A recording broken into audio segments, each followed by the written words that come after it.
नमस्कार दोस्तों, आपका बोन डॉक्टर के अगले एपिसोड में आपका स्वागत है। ये 5th एपिसोड है फ्रैक्चर नेक फीमर की सीरीज का। तो इंट्रा कैप्सुलर फ्रैक्चर नेक फीमर, इसकी डिस्कशन थोड़ा और करेंगे अभी। तो यंग पेशेंट्स में हमें मैक्सिमाइज करना होता है रिजल्ट। तो अगर तो इम्पैक्टेड फ्रैक्चर है या पावल्स ग्रेड 2 या 3 फ्रैक्चर है यंग पेशेंट्स में, I prefer to do a CT scan, 3D CT scan. इससे हमें पता चलता है कि सिर्फ वाल्गस इम्पैक्शन है या वाल्गस इम्पैक्शन का एंगल भी अगर ज़्यादा है तो वो डिसइम्पैक्ट हो सकता है। एंटीरियर पोस्टीरियर टिल्ट पता चलता है। अगर पोस्टीरियर कॉम्बिनेशन है तो ये फ्रैक्चर्स भी जल्दी हील नहीं होते या नॉन यूनियन या एवास्कुलर नेक्रोसिस में जाते हैं। कभी कभी ओल्डर पेशेंट्स में ग्लोबल कॉम्बिनेशन भी दिखता है जिसे फिक्स करने से नेक शॉर्ट हो जाएगा। और अगर पेशेंट 60-65 के ऊपर है तो यहाँ इन केसेस में short neck can cause a lot of problems, तो हम हिप रिप्लेसमेंट की तरफ जाते हैं। तो यंग पेशेंट्स में हमें मैक्सिमाइज करना चाहिए रिजल्ट। हम एक बार क्लोज रिडक्शन ट्राई करते हैं, अगर नहीं आया क्लोज रिडक्शन तो फिर ओपन करके हम हुक या जॉयस्टिक से ट्राई कर सकते हैं, शांत स्क्रू हेड में डाल के रिडक्शन करना। अगर तो रिडक्शन नहीं आया तो हम ओपन रिडक्शन करते हैं वॉटसन जोन्स अप्रोच से या एंटीरियर स्मिथ पैटरसन अप्रोच से। कई लोग तो स्मिथ पैटरसन अप्रोच से, जो एब्सोल्यूट फिक्सेशन के बिलीवर्स है, वो मीडियली प्लेट भी डाला करते थे, जैसे कि आप यहाँ देख सकते हो। बट अगर आपको अच्छा रिजल्ट देना है यंग पेशेंट्स में तो आपको ट्रीटमेंट एग्रेसिवली करना चाहिए। रिडक्शन एनाटॉमिक और परफेक्ट होनी चाहिए। अगर आप एब्सोल्यूट फिक्सर हो तो आप एब्सोल्यूट फिक्सेशन में बिलीव करते हो तो आप एब्सोल्यूट फिक्सेशन करिए जहां फ्यूचर कोलैप्स नहीं होगा और नेक लेंथ मेंटेन रहेगी। पावल्स 3 फ्रैक्चर में, जैसे कि हमने पहले बताया, फ्रैक्चर लाइन नियरली वर्टिकल होती है और जब वो फ्रैक्चर लोड होता है तो शियर फोर्सेस के कारण हेड और नेक में बहुत ज़्यादा फ्रिक्शन होता है और ये फ्रैक्चर्स आसानी से जुड़ते नहीं हैं। तो कई लोग यंग पेशेंट्स में पावल 3 फ्रैक्चर में प्लेट या स्क्रू डालते हैं और फिर सब ट्रोकेंड्रिक एरिया में ऑस्टियोटोमी करके नेक को वाल्गस करते हैं ताकि जो पावल्स एंगल है वो डिक्रीज हो जाए और जब कंप्रेशन फोर्सेस आए ऊपर से तो फ्रैक्चर कंप्रेस हो जाए और शियर फोर्स नहीं आए इस पे। तो ये कमाल की सर्जरी है, इसमें यूनियन रेट काफ़ी हाई है। हमने कभी कभी 1 साल पुराने नॉन यूनियंस में ये सर्जरी की है और ये फ्रैक्चर जुड़ जाते हैं।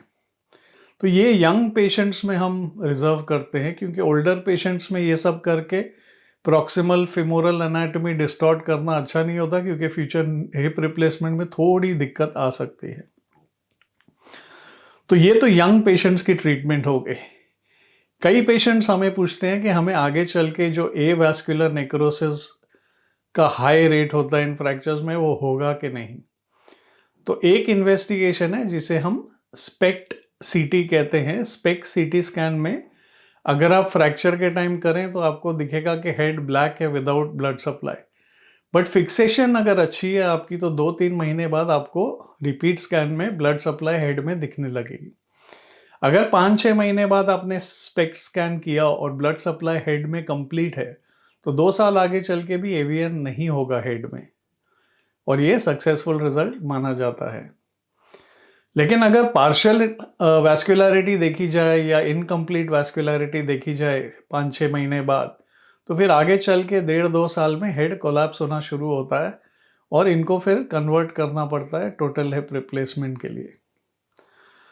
तो ओल्डर पेशेंट्स में तो अभी ट्रेंड यही है कि आप रिस्क ना लें। एक तो पोस्टीरियर या ग्लोबल कॉम्बिनेशन ज़्यादा होता है फ्रैक्चर्स में, बोन बहुत ऑस्टियोपोरोटिक होती है और जैसे एज बढ़ती है इनका फेलियर रेट और एवास्कुलर नेक्रोसिस का रेट बढ़ता है। आजकल मॉडर्न हिप रिप्लेसमेंट इतनी बढ़िया हो गई है कि आपको पता भी नहीं चलेगा पेशेंट का हिप रिप्लेसमेंट है। एकदम नॉर्मल लाइफ जीते हैं पेशेंट्स।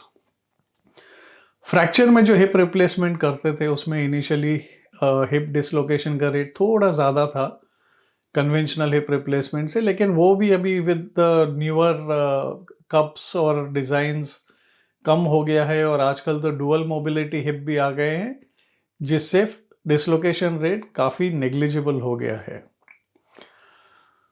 तो टोटल हिप रिप्लेसमेंट में क्या करते हैं? टोटल हिप रिप्लेसमेंट में अगर ये पेल्विक बोन है, जिसे एसिटाबुलम कहते हैं, वहाँ एक मेटल का लाइनर डाल देते हैं और उसके अंदर हम एक कप फिट कर देते हैं जो पॉलीएथिलीन का होता है, और यहाँ हम फीमर में स्टेम डालते हैं और नेक और हेड डालते हैं, और ये मॉड्यूलर होता है। हम लोग ऑफसेट एडजस्ट कर सकते हैं, नेक लेंथ एडजस्ट कर सकते हैं।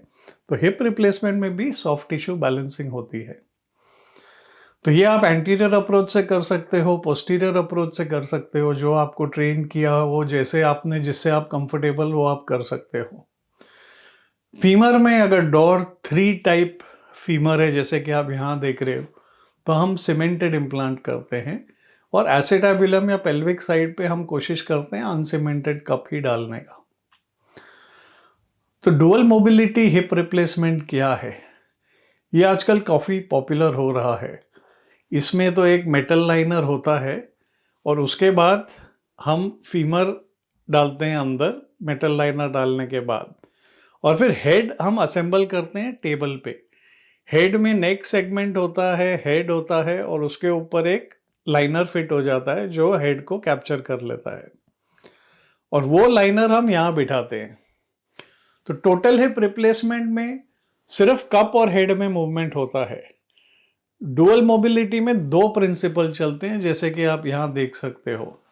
एक तो हेड साइज छोटा होता है इनर लाइनिंग का, तो ये चार्नली प्रिंसिपल पे चलता है, लो फ्रिक्शन आर्थ्रोप्लास्टी। जितना हेड साइज छोटा होता है उसमें डिसलोकेशन रेट ज़्यादा होता है। तो जो आउटर लाइनिंग रोटेट करती है एसिटाबुलर शेल में डुअल मोबिलिटी में, वो मैकी फेरार के लार्ज हेड प्रिंसिपल पे चलती है, जो डिसलोकेशन रेट बहुत कम कर देता है। तो आप जब नॉर्मल चलते फिरते हो तो इनर बेयरिंग काम करती है, स्मॉल हेड और लाइनर, और जब आप एक्सट्रीम ऑफ मूवमेंट्स में आते हो, जब नेक इम्पिंज होता है प्लास्टिक पे, तो आउटर लाइनिंग फंक्शन करता है। ये आउटर लाइनिंग जो होता है, ये जैसे यहाँ आप देख सकते हो, ये 11 मिलीमीटर लंबा होता है एसिटाबुलर शेल से। तो फीमर हेड की जंप हाइट डिसलोकेशन के लिए इंक्रीज हो जाती है, आसानी से बाहर नहीं आता। तो ये हिप रिप्लेसमेंट बहुत सिक्योर होता है, इसमें डिसलोकेशन रेट वर्चुअली नेग्लिजिबल है। तो अगर पेशेंट्स को डिमेंशिया है या पार्किंसोनिज्म है या सॉफ्ट टिश्यूज हिप की ठीक नहीं है, तो डुअल मोबिलिटी हिप आप कर सकते हो। तीसरा होता है जहां सॉफ्ट टिश्यूज बहुत ज़्यादा डैमेज्ड है, पेशेंट की लाइफ एक्सपेक्टेंसी कम है, वहां आप जैसे कि यहाँ देख रहे हो कैप्टिव लाइनर डाल देते हो हेड, और वो कप के अंदर हम एक बाहर से रिंग बिठाते हैं और वो फिक्स हो जाता है। तो ये भी 12-15 साल चल जाता है। तो मिड एज पेशेंट 60 टू 65 या 70 जो फिजियोलॉजिकली अच्छे हैं, उनमें टोटल हिप करना चाहिए, टोटल हिप रिप्लेसमेंट। ये 20-25 साल चलता है। और जो फ्रेल ओल्ड पेशेंट्स हैं जिनकी लाइफ एक्सपेक्टेंसी 10-12 साल बची है, उनमें आप हेमी आर्थ्रोप्लास्टी कर सकते हो, जैसे कि बाइपोलर हिप रिप्लेसमेंट। तो ये हो गया different types of hip replacement. अब हम डिटेल में हिप रिप्लेसमेंट के प्रिंसिपल्स पे भी एक एपिसोड बनाएंगे और आपको समझाएंगे कि हिप रिप्लेसमेंट हम कैसे करते हैं। अगले एपिसोड्स में हम इंटरट्रोकैंट्रिक फ्रैक्चर के बारे में बात करना शुरू करेंगे।